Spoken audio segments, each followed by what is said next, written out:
कल्पना कीजिए, बाहर तूफान है, बिजलियां कड़क रही हैं, लोग डर के मारे इधर उधर भाग रहे हैं। लेकिन उसी तूफान के बीचों बीच एक इंसान खड़ा है, शांत, स्थिर। उसकी आंखों में न डर है न घबराहट। उसे पता है कि वो तूफान को नहीं रोक सकता, लेकिन उसे ये भी पता है कि वो खुद को कैसे संभालना है। क्या आप वो इंसान बनना चाहते हैं? क्या आप चाहते हैं कि दुनिया की कोई भी मुसीबत, कोई भी असफलता या कोई भी अपमान आपकी मानसिक शांति को भंग न कर सके? आज हम जिस प्राचीन शक्ति की बात करने जा रहे हैं, उसे स्टोइसिज्म, स्टोइक शक्ति कहते हैं। ये वो फिलॉसफी है जिसने रोमन सम्राट मार्कस ऑरेलियस को दार्शनिक राजा बनाया, जिसने एपिक्टेटस को गुलामी की जंजीरों से मुक्त किया और जिसने सेनेका को मौत के सामने भी मुस्कुराना सिखाया।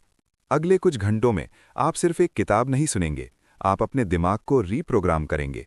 अगर आप अपनी लाइफ में डिसिप्लिन लाना चाहते हैं और अपने मन के गुलाम के बजाय उसके मालिक बनना चाहते हैं, तो ये वीडियो आपके जीवन का सबसे महत्वपूर्ण टर्निंग पॉइंट होने वाला है।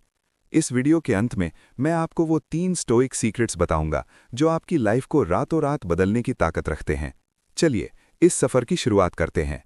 स्टोइसिज्म का सबसे पहला और सबसे बड़ा सिद्धांत है द डाइकोटमी ऑफ कंट्रोल। सरल शब्दों में कहें तो चीजों को 2 हिस्सों में बांटना। दुनिया में 2 तरह की चीजें हैं। पहली, वो जो आपके कंट्रोल में है। दूसरी, जो आपके कंट्रोल में नहीं है। आज की सबसे बड़ी समस्या क्या है? हम अपना 90% समय उन चीजों पर बर्बाद करते हैं जो हमारे हाथ में नहीं है। ट्रैफिक, मौसम, दूसरे लोग हमारे बारे में क्या सोचते हैं, पास्ट की गलतियां या भविष्य का डर। जब आप उन चीजों को बदलने की कोशिश करते हैं जिन्हें आप बदल नहीं सकते, तो आप केवल तनाव और निराशा पैदा करते हैं। मार्कस ऑरेलियस ने अपनी डायरी में लिखा था, "You have power over your mind, not outside events. Realize this and you will find strength." आपका अधिकार सिर्फ आपके मन पर है, बाहरी घटनाओं पर नहीं। इसे समझ लें और आपको असली ताकत मिल जाएगी। The stoic exercise. अभी इसी वक्त एक गहरी सांस लें। सोचें कि आप किस बात से परेशान हैं। क्या वो आपके कंट्रोल में है?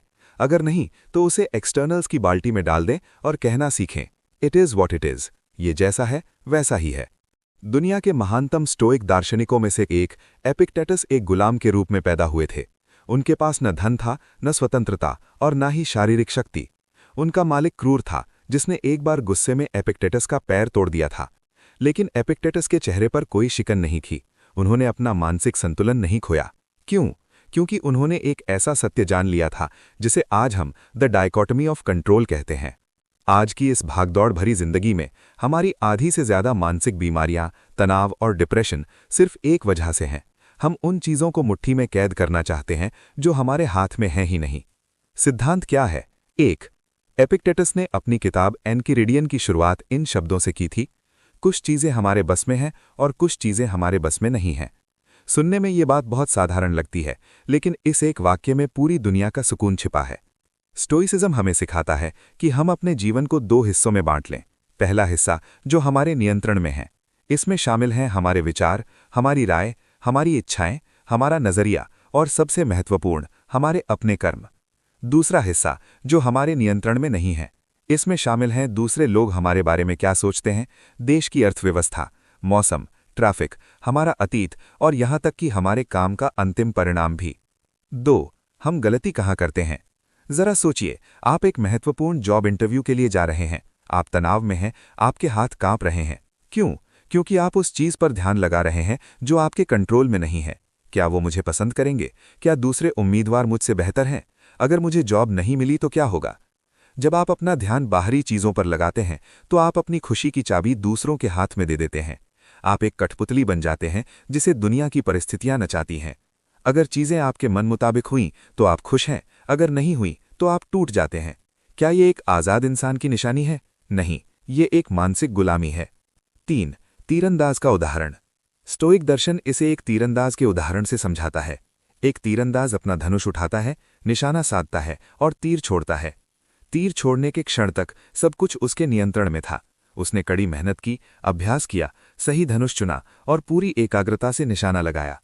लेकिन जैसे ही तीर धनुष से निकलता है, वो उसके नियंत्रण से बाहर हो जाता है।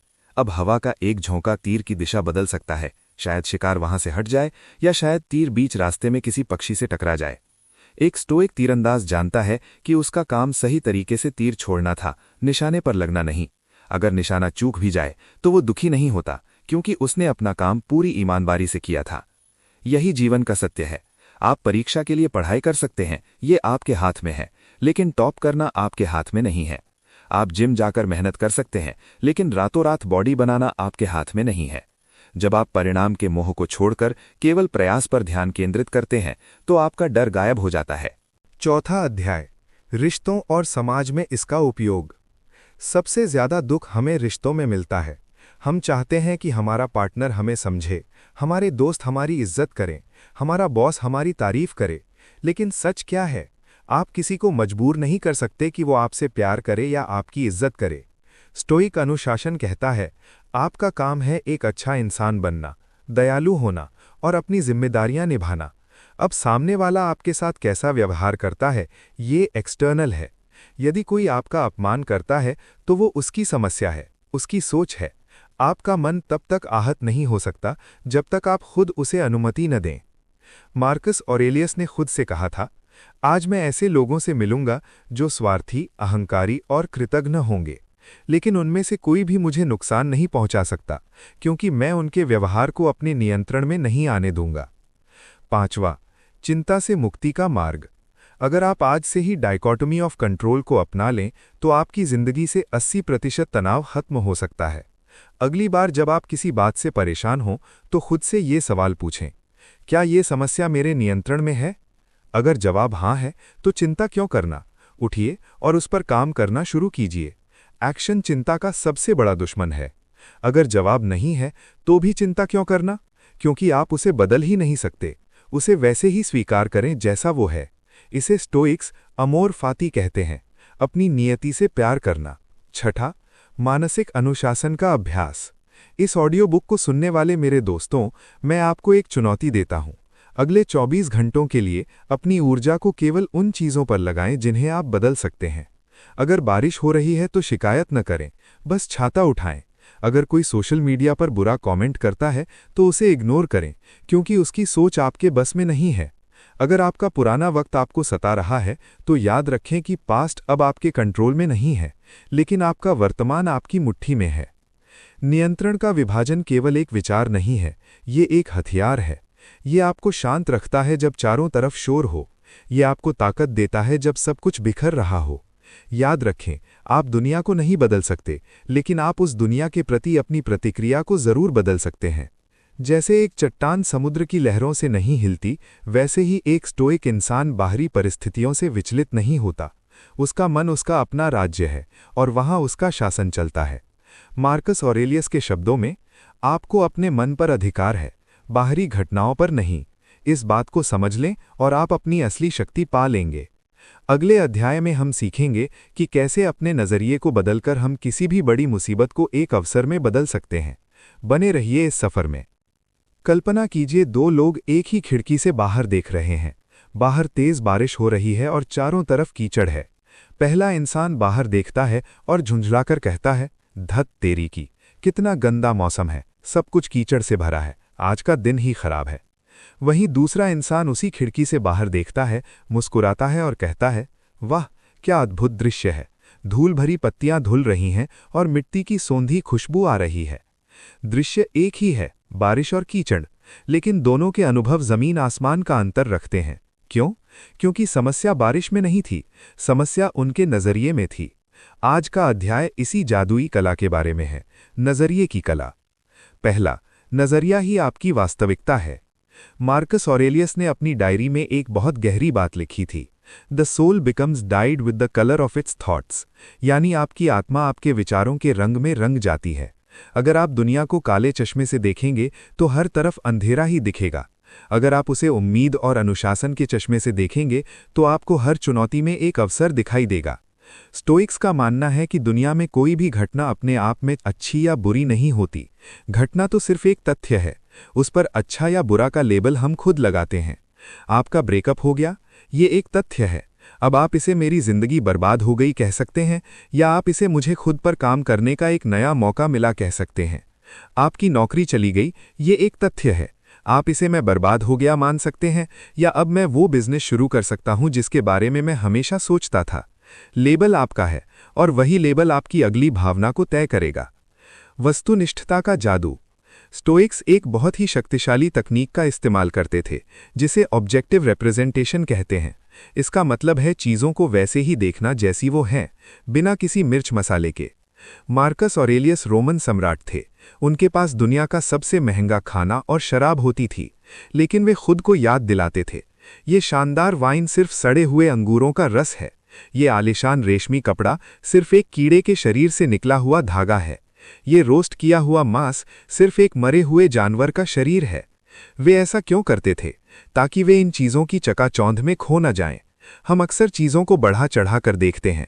जब कोई हमें अपशब्द कहता है तो हम सोचते हैं, उसने मेरा अपमान किया, उसने मेरी इज्जत मिट्टी में मिला दी। लेकिन हकीकत क्या है? हकीकत सिर्फ ये है कि एक व्यक्ति ने हवा में कुछ शब्द छोड़े हैं। उन शब्दों में तब तक दर्द नहीं होता जब तक आपका मन उन्हें अपमान का नाम न दे दे। 3. बाधा ही रास्ता है। परसेप्शन की कला का सबसे बड़ा मंत्र है बाधाओं को ईंधन बनाना। रायन हॉलिडे की मशहूर किताब का शीर्षक भी यही है, the obstacle is the way. जब आपके रास्ते में कोई बड़ी चट्टान आ जाए तो एक आम इंसान हार मानकर वापस लौट जाएगा, लेकिन एक स्टोइक उस चट्टान को एक सीढ़ी की तरह देखेगा। वो सोचेगा कि इस चट्टान पर चढ़कर मैं और ऊंचाई से देख सकता हूं, या इसके पत्थर तोड़कर मैं अपना घर बना सकता हूं। विश्व प्रसिद्ध वैज्ञानिक टॉमस एडिसन का उदाहरण लीजिए। जब वे 67 वर्ष के थे तब उनकी लैब में भीषण आग लग गई। उनकी जिंदगी भर की मेहनत, रिसर्च और लाखों डॉलर का सामान जलकर खाक हो गया। एडिसन वहां खड़े होकर उस आग को देख रहे थे। उन्होंने अपने बेटे से कहा, जाओ अपनी मां को बुलाकर लाओ, उन्होंने ऐसी आग अपनी पूरी जिंदगी में नहीं देखी होगी।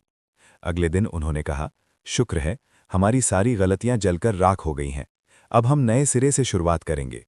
ये है the art of perception. Edison ने आग को तबाही की तरह नहीं बल्कि एक फ्रेश स्टार्ट की तरह देखा, और उसी के कुछ महीनों बाद उन्होंने फोनोग्राफ का आविष्कार किया। 4. लेबल हटाना सीखें। अपनी जिंदगी के किसी भी बड़े दुख को पकड़िए, अब उस दुख से विशेषण हटा दीजिए। मेरी किस्मत खराब है की जगह कहें, चीजें वैसी नहीं हुई जैसी मैंने सोची थी।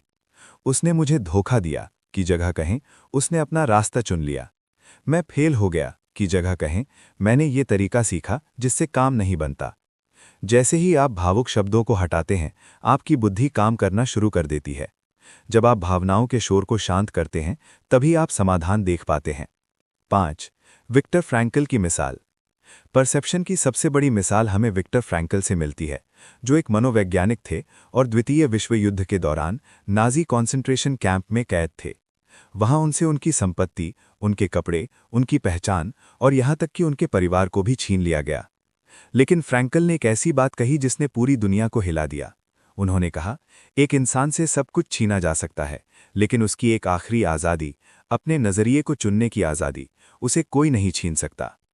जब गार्ड्स उन्हें पीटते थे तो फ्रैंकल अपने मन में कल्पना करते थे कि वे एक भव्य हॉल में खड़े हैं और हजारों लोगों को लेक्चर दे रहे हैं कि कैसे उन्होंने इस पीड़ा को सहन किया। उन्होंने अपनी पीड़ा को एक विषय बना दिया, उन्होंने अपनी पीड़ा को अर्थ दे दिया। अगर एक इंसान मौत के कैंप में अपना नजरिया सही रख सकता है, तो क्या आप ट्रैफिक जैम में या किसी छोटी सी असफलता में अपना आपा नहीं संभाल सकते? 6. अभ्यास। नजरिया कैसे बदलें? अगली बार जब आप किसी मुश्किल स्थिति में हो तो इन 3 स्टेप्स को फॉलो करें। 1. स्टॉप। जैसे ही आपको लगे कि गुस्सा या दुख हावी हो रहा है, एक गहरी सांस लें। 2. ऑब्जर्व। खुद को एक तीसरा व्यक्ति मानकर देखें, सोचें कि आप अपने दोस्त को क्या सलाह देंगे। 3. रीफ्रेम। खुद से पूछें, इस स्थिति में क्या अच्छा छिपा है, या ये स्थिति मुझे क्या सिखाने आई है। अनुशासन का मतलब सिर्फ शरीर को काबू करना नहीं है, असली अनुशासन है अपने परसेप्शन को काबू करना। दुनिया आपको गिराने की कोशिश करेगी, लोग आपको नीचा दिखाने की कोशिश करेंगे, परिस्थितियां आपके खिलाफ होंगी, लेकिन याद रखें, आपकी अनुमति के बिना कोई भी आपको दुखी नहीं कर सकता। मार्कस ऑरेलियस ने कहा था, reject your sense of injury and the injury itself disappears. अपने घायल होने के एहसास को ठुकरा दें और घाव अपने आप गायब हो जाएगा। नजरिया एक महाशक्ति है, ये जहर को अमृत और हार को जीत में बदल सकती है। तो आज से दुनिया को वैसी ना देखें जैसी वो आपको दिखाई दे रही है, बल्कि वैसी देखें जैसी आप उसे बनाना चाहते हैं। तो ये था नजरिए का जादू। लेकिन क्या सिर्फ नजरिया काफी है? नहीं। अगले अध्याय में हम बात करेंगे मास्टरिंग इमोशंस की, कैसे उन तूफानी भावनाओं को काबू में किया जाए जो हमारे नजरिए को धुंधला कर देती हैं। मिलते हैं अगले चैप्टर में। कल्पना कीजिए कि आप एक जहाज के कप्तान हैं। अचानक समुद्र में भयंकर तूफान आता है। लहरें गगनचुंबी हैं, हवाएं आपके पाल फाड़ रही हैं और आसमान से बिजलियां गिर रही हैं। इस स्थिति में आपके पास दो विकल्प हैं।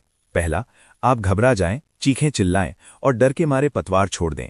परिणाम, आपका जहाज डूब जाएगा। दूसरा, आप गहरी सांस लें, अपनी भावनाओं को एक तरफ रखें और ठंडे दिमाग से जहाज को लहरों के बीच से निकालने का रास्ता खोजें। हमारा जीवन वो जहाज है और हमारी भावनाएं, गुस्सा, भय, जलन और दुख वो तूफान है। स्टोइक्स का मानना था कि जो इंसान अपनी भावनाओं का गुलाम है वो कभी आज़ाद नहीं हो सकता। आज हम सीखेंगे कि कैसे अपने मन के तूफान को शांत करना है और कैसे भावनाओं के गुलाम से उनके मालिक बनना है। 1. भावनाएं क्या हैं? आधुनिक दुनिया में हमें सिखाया जाता है कि अपनी भावनाओं को व्यक्त करना चाहिए, लेकिन स्टोइक्स एक अलग बात कहते थे। वो कहते थे कि अधिकांश भावनाएं गलत निर्णय का परिणाम होती हैं। जब आप गुस्सा होते हैं तो ऐसा इसलिए होता है क्योंकि आपने ये मान लिया है कि आपके साथ कुछ बुरा हुआ है। जब आप डरते हैं तो ऐसा इसलिए होता है क्योंकि आपने भविष्य के बारे में एक बुरी कल्पना कर ली है। मार्कस ऑरेलियस ने कहा था, यदि आप बाहरी किसी चीज के कारण दुखी हैं तो वो चीज आपको परेशान नहीं कर रही है, बल्कि उस चीज के बारे में आपका निर्णय, जजमेंट, आपको परेशान कर रहा है और आपके पास उस निर्णय को अभी मिटाने की शक्ति है। 2. गुस्से का जहर, सेनेका की चेतावनी। स्टोइक्स ने गुस्से को सबसे खतरनाक भावना माना है। दार्शनिक सेनेका ने अपनी पूरी किताब ऑन एंगर इसी विषय पर लिखी थी। उन्होंने कहा था, गुस्सा अस्थायी पागलपन है। जब हम गुस्से में होते हैं तो हम अपनी सोचने समझने की क्षमता खो देते हैं और अक्सर ऐसी बातें कह जाते हैं या ऐसे काम कर जाते हैं जिनका पछतावा हमें पूरी जिंदगी रहता है। सेनेका का तर्क था, गुस्से का इलाज देरी है। जब आपको लगे कि गुस्सा आ रहा है तो तुरंत प्रतिक्रिया ना दें। 10 तक गिने, कमरे से बाहर चले जाएं या बस चुप हो जाएं। प्रतिक्रिया और घटना के बीच में जो खाली जगह है वही आपकी आज़ादी है। याद रखें, गुस्सा करने का मतलब है किसी और की गलती की सज़ा खुद को देना। जब आप किसी पर गुस्सा करते हैं तो आपका ब्लड प्रेशर बढ़ता है, आपका दिमाग धुंधला होता है और आपकी शांति भंग होती है। सामने वाले को शायद कोई फर्क ना पड़े, लेकिन आप अंदर से जल रहे होते हैं। 3. उत्तेजना और प्रतिक्रिया के बीच का अंतर।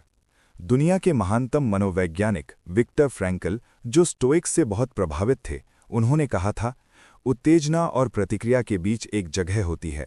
उस जगह में हमारी अपनी प्रतिक्रिया चुनने की शक्ति निहित है और उसी प्रतिक्रिया में हमारी वृद्धि और हमारी स्वतंत्रता छिपी है। मान लीजिए किसी ने आपको गाली दी। अब आपके पास उस खाली जगह में 2 विकल्प हैं। 1. तुरंत गाली वापस देना, ऑटोमैटिक रिस्पॉन्स, गुलामी। 2. ये सोचना कि ये व्यक्ति मानसिक रूप से परेशान है, इसके शब्द मेरी पहचान नहीं है, और शांत रहना, चोजन रिस्पॉन्स, मास्टरी। अनुशासन का मतलब है अपनी उस खाली जगह को बड़ा करना। जितना बड़ा वो गैप होगा, आप उतने ही शक्तिशाली बनेंगे। 4. व्यू फ्रॉम अबव तकनीक। स्टोइक्स अपनी भावनाओं को काबू करने के लिए एक अद्भुत मानसिक व्यायाम का उपयोग करते थे, जिसे द व्यू फ्रॉम अबव कहा जाता है। जब आप किसी छोटी सी बात पर परेशान हो, जैसे प्रमोशन ना मिलना या किसी से बहस होना, तो अपनी आंखें बंद करें। कल्पना करें कि आप अपने शरीर से बाहर निकल रहे हैं। आप अपने घर को ऊपर से देख रहे हैं, फिर अपने शहर को, फिर अपने देश को और अंत में पूरी पृथ्वी को। अंतरिक्ष की उस विशालता में पृथ्वी एक छोटे से बिंदु जैसी है और उस बिंदु पर आप एक छोटे से इंसान हैं जो एक बहुत ही छोटी सी समस्या को लेकर परेशान है। अचानक आपकी समस्या तुच्छ लगने लगती है। ब्रह्मांड के समय चक्र में हमारी समस्याएं रेत के कण के बराबर भी नहीं है। ये नजरिया आपको तत्काल शांति देता है। 5. दुख और शोक पर विजय। स्टोइसिज्म का मतलब भावनाओं को मारना नहीं है। स्टोइक्स पत्थर दिल नहीं थे, वे भी दुख महसूस करते थे, लेकिन वे दुख में बहते नहीं थे। सेनेका ने कहा था कि अपनों को खोने पर रोना स्वाभाविक है, लेकिन उस दुख को अंतहीन बनाना मूर्खता है। वे प्री मेडिटेशन मलोरम का अभ्यास करते थे, यानी बुरा होने से पहले ही उसकी कल्पना करना। वे रोज सुबह खुद को याद दिलाते थे कि उनके प्रियजन हमेशा उनके पास नहीं रहेंगे। ये उन्हें डराने के लिए नहीं, बल्कि उन्हें आज के पल की कीमत समझाने के लिए था। जब आप मानसिक रूप से किसी भी नुकसान के लिए तैयार रहते हैं तो वो नुकसान आपको तोड़ नहीं पाता। 6. इच्छाओं पर नियंत्रण। सिर्फ नकारात्मक भावनाएं ही नहीं, बल्कि अत्यधिक इच्छा भी हमें गुलाम बनाती है। नई कार की इच्छा, फेम की इच्छा, हमेशा सुंदर दिखने की इच्छा। स्टोइक्स सिखाते हैं कि खुशी बाहर की चीज़ों में नहीं, बल्कि आपके भीतर के चरित्र में है। एपिक्टेटस ने कहा था, अमीर वो नहीं है जिसके पास बहुत कुछ है, बल्कि वो है जिसे बहुत कम की ज़रूरत है। जब आप अपनी ज़रूरतों को कम कर देते हैं तो आप दुनिया के सबसे ताकतवर इंसान बन जाते हैं, क्योंकि अब कोई भी आपको डराकर या लालच देकर काबू नहीं कर सकता। 7. अभ्यास, इमोशनल मास्टरी के 3 चरण। आज से ही आप इन 3 चरणों का पालन करना शुरू करें। 1. नाम दें। जैसे ही आपको बुरा लगे, खुद से कहें कि मुझे गुस्सा आ रहा है या मुझे डर लग रहा है। इसे मैं से अलग करें। ये ना कहें कि मैं गुस्सा हूं, कहें कि मेरे मन में गुस्सा उठ रहा है। 2. तर्क करें। खुद से पूछें कि क्या ये भावना मेरे कंट्रोल में है? क्या इस गुस्से से समस्या हल होगी? अक्सर जवाब नहीं होगा। 3. शांति का चुनाव। गहरी सांस लें और तय करें कि आप अपनी शांति को किसी बाहरी व्यक्ति के कारण भंग नहीं होने देंगे। भावनाओं पर विजय पाने का मतलब ये नहीं है कि आप कभी कुछ महसूस नहीं करेंगे। इसका मतलब ये है कि आप उन भावनाओं को अपना ड्राइवर नहीं बनने देंगे। आप ड्राइवर की सीट पर खुद बैठेंगे। आपकी भावनाएं बादल की तरह हैं, वे आती हैं और चली जाती हैं, लेकिन आप आसमान हैं जो हमेशा स्थिर और शांत रहता है। मार्कस ऑरेलियस ने लिखा था, be like the rocky headland on which the waves break incessantly, but it stands fast and around it the seething of the waters sinks to rest. उस चट्टान की तरह बने जिस पर लहरें लगातार टकराती हैं, लेकिन वो स्थिर खड़ी रहती है और उसके चारों ओर उफनता हुआ पानी शांत हो जाता है। अब जब हमने अपने मन के तूफान को शांत करना सीख लिया है, तो अब समय है उस सबसे बड़े डर का सामना करने का जिससे हर इंसान भागता है। अगले अध्याय में हम बात करेंगे मेमेंटो मोरी की, मौत का वो सत्य जो आपको डराएगा नहीं बल्कि आपको जिंदगी जीना सिखाएगा। मिलते हैं अगले अध्याय में। टिक टिक टिक टिक, क्या आप ये आवाज़ सुन रहे हैं? ये सिर्फ एक घड़ी की आवाज़ नहीं है, ये आपकी जिंदगी के उन पलों के कम होने की आवाज़ है जो कभी लौट कर नहीं आएंगे। जब आप ये ऑडियो सुन रहे हैं तब भी आपकी जिंदगी के कुछ सेकंड कम हो चुके हैं। ज्यादातर लोग मृत्यु शब्द से भागते हैं, वे इसे अशुभ मानते हैं, वे इसके बारे में बात नहीं करना चाहते। लेकिन स्टोइक दार्शनिकों के लिए मौत डरावनी नहीं थी, उनके लिए मौत दुनिया की सबसे बड़ी मोटिवेशन थी। उन्होंने इसे एक नाम दिया था, मेमेंटो मोरी। इसका अर्थ है याद रखो कि तुम्हें एक दिन मरना है। आज के इस अध्याय में हम उस सत्य का सामना करेंगे जिसे दुनिया छिपाना चाहती है, और मैं आपको विश्वास दिलाता हूं कि इस चैप्टर के खत्म होने तक आप मौत से डरेंगे नहीं, बल्कि आप जिंदगी के हर लम्हे को एक योद्धा की तरह जीना शुरू कर देंगे। प्राचीन रोम में जब कोई जनरल युद्ध जीतकर वापस लौटता था तो शहर की गलियों में एक भव्य जुलूस निकाला जाता था। हजारों लोग उसका नाम पुकारते थे, फूल बरसाते थे और उसे किसी देवता की तरह पूछते थे।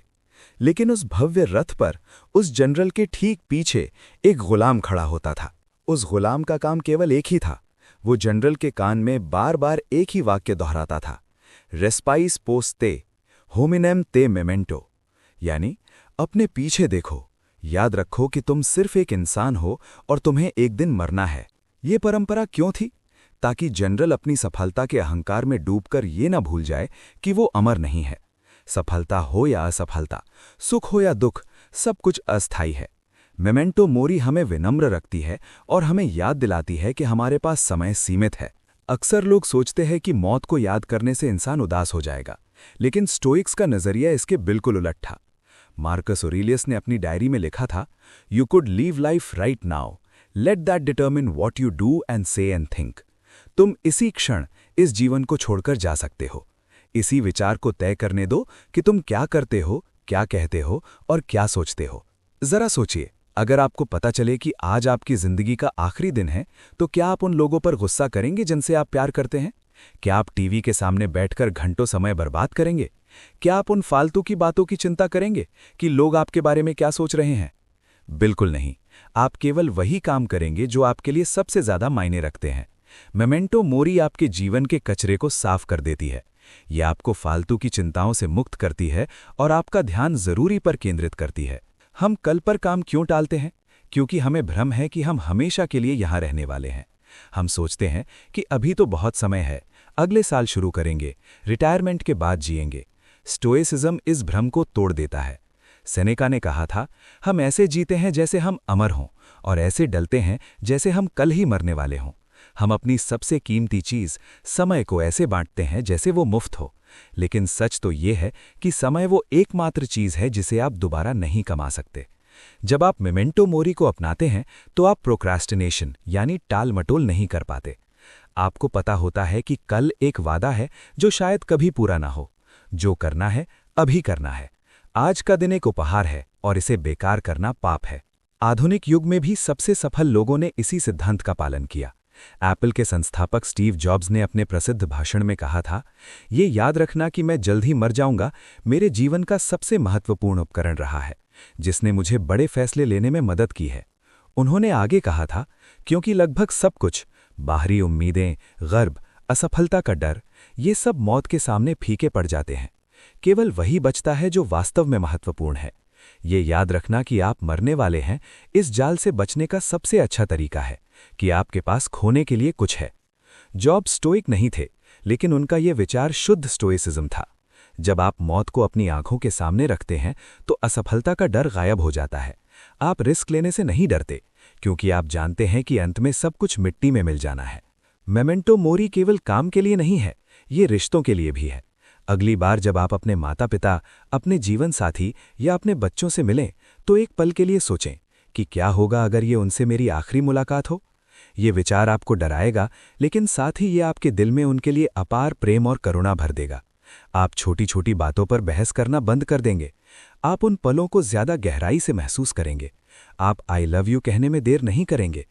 मौत की याद हमें एक बेहतर और दयालु इंसान बनाती है।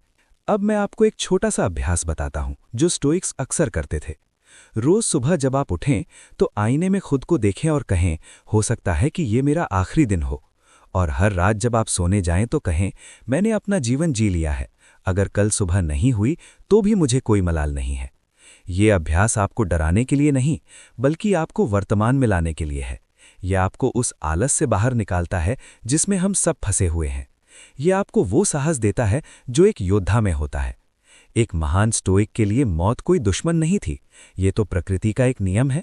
जैसे पत्तियां गिरती हैं ताकि नई पत्तियां आ सकें, वैसे ही हमारा जाना भी जरूरी है। मौत जीवन को दुर्लभ बनाती है, और जो चीज दुर्लभ होती है वही कीमती होती है। सोने की कीमत इसलिए है क्योंकि वो सीमित है। अगर सोना सड़कों पर कंकड़ पत्थर की तरह बिखरा होता तो कोई उसे नहीं पूछता। आपकी जिंदगी की कीमत भी इसलिए है क्योंकि ये सीमित है, ये एक लिमिटेड है। तो मेरे दोस्तों, मौत से भागना बंद कीजिए। इसे अपना सलाहकार, एडवाइजर बनाइए। जब भी आप कंफ्यूज्ड हों, जब भी आप दुखी हों, जब भी आप डर महसूस करें, तो मौत से पूछिए कि क्या ये चीज़ मेरे आखिरी वक्त में मायने रखेगी। जवाब आपको सही रास्ता दिखा देगा। जीना शुरू करें, आज से, अभी से। अपनी उन सपनों की लिस्ट को बाहर निकालें जिन्हें आपने धूल जमने के लिए छोड़ दिया था। उन लोगों को माफ कर दें जिन्होंने आपका दिल दुखाया था। अपनी पूरी ताकत के साथ अपने लक्ष्यों की ओर बढ़ें। अंत में मार्कस ऑरेलियस की एक बात हमेशा याद रखना, it is not death that a man should fear, but he should fear never beginning to live. इंसान को मौत से नहीं डरना चाहिए, उसे इस बात से डरना चाहिए कि उसने कभी जीना शुरू नहीं किया। अब जब हमने मौत के सत्य को समझ लिया है तो अब समय है काम पर लगने का। लेकिन काम कैसे करें, आलस को कैसे हराएं? अगले अध्याय में हम बात करेंगे द डिसिप्लिन ऑफ एक्शन की, कैसे एक योद्धा की तरह अपने कर्मों पर नियंत्रण पाएं। इस सफर में मेरे साथ बने रहने के लिए शुक्रिया। मिलते हैं अगले चैप्टर में।